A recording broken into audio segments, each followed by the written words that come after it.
Hi there, Aziza. Great job writing this essay for your IELTS preparation. It's so important to get feedback from a professional IELTS tutor in order to prepare and really get the score that you deserve. So let's get straight into correction and see what you have written.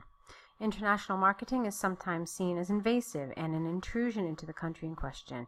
Others argue that it is a necessary and economical form of education in addition to spreading ideas, language, and culture. Discuss both sides and give your opinion. Okay?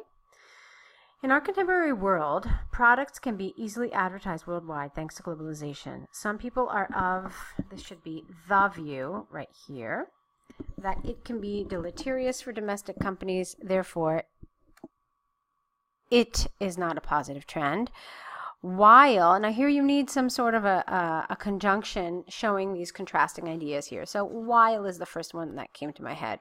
While others argue that it has actually way more positive sides than just accruing benefits for the company or goods advertised in terms of dispersing different kind of knowledge around the, oh wow, this is really long.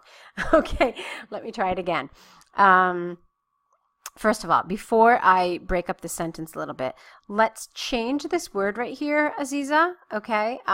This use of way has really kind of made its way into spoken speech and spoken English. However, it's probably not appropriate for an essay like this. We try to use more formal language, whereas this is really something far more conversational and informal.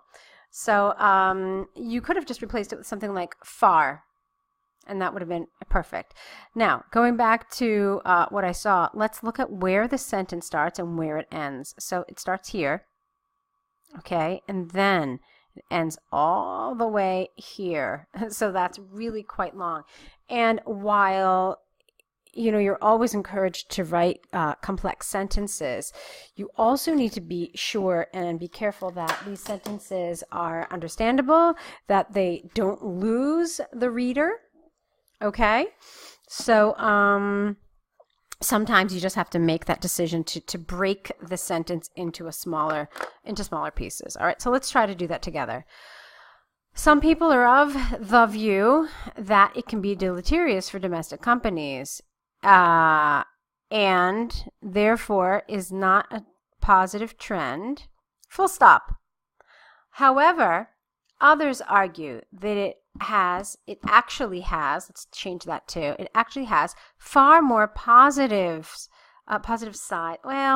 aspects would have been a good word here, than just accruing benefits for the company or goods advertised, comma, in terms of dispersing different kinds of knowledge around the globe, be it language, culture, notions, or anything else.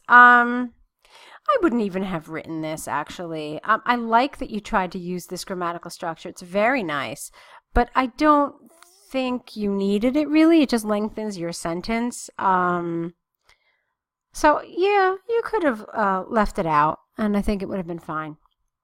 Okay, I personally believe there are more pluses than negative sides to this tendency. Of course, it stands to reason that this idea is out of favor with some.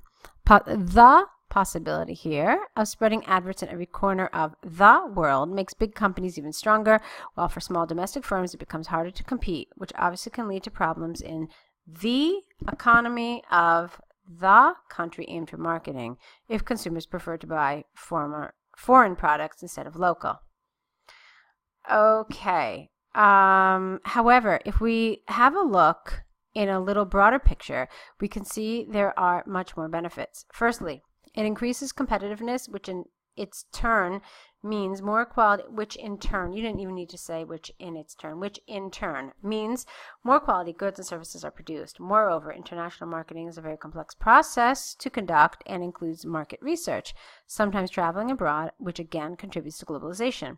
I myself, for instance, got to know about such a wonderful, nutritious, careful with your spelling, fruit as avocado when I accidentally saw an advertisement on YouTube by avocados from Mexico. Albeit I buy it in country from different customer, I would not even know about its existence if I did not come across an advert. Okay, this is incorrect here. I'm not really sure what you're trying to say, so you do need to clean that up a little bit. Okay? Then, by and large, there can be some difficulties for local companies caused by globalization and opportunity it opens for international companies. But in the end, I believe it is a rather positive situation, for it is beneficial both for economies and individuals in many different ways. Okay. Here there was a problem area. Let me see if I can just say it again. There can be some difficulties for local companies caused by caused by globalization. Here, this confused me. I don't know what you mean, so I can't really suggest something. Okay, so that's something that I would like you to correct. Okay. Okay, Aziza. So since we've talked quite a bit about the grammar and the vocabulary of this essay, I want to talk about a couple of other things, specifically in terms of your task response and your coherence and cohesion. So, you've been asked to talk about both sides of this issue, invasive and an intrusion. Now, that was the first side that you're supposed to talk about. I really feel like this paragraph was really, really tiny. It was underdeveloped. So, as far as I could tell from the way you wrote it here, this is your paragraph. It's 2 sentences. So it's rather underdeveloped. You needed to talk about it more.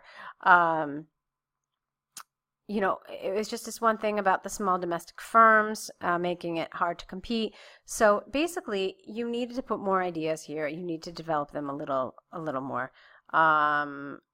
I think one rule of thumb is that your body paragraph should certainly be longer than your introduction. So check it out here. You've got 2 lines for your introduction, and you have even less than 2 lines for your body paragraph. So just keep that in mind when you're writing.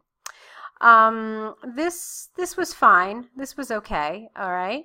The other thing that I want to mention, this is why I said coherence and cohesion, is that your paragraphing really must be clear.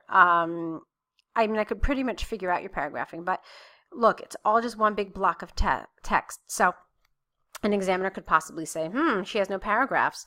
So really the best way to make sure that the examiner understands where your paragraphing is by leaving a full line between each paragraphs. Okay, this way there's absolutely no confusion about where one paragraph ends and where one begins. All right, but nice job with this. I would definitely advise you to keep writing, especially in terms of development and some of the other things that I mentioned in this video correction. Continue writing, and certainly if you can, please get them checked by a professional IELTS tutor, because really getting continuous feedback up to your exam is the best way to improve. So good luck. I really hope to see more of your essays so that the team here at IELTSpodcast.com can help you improve and get the score you need.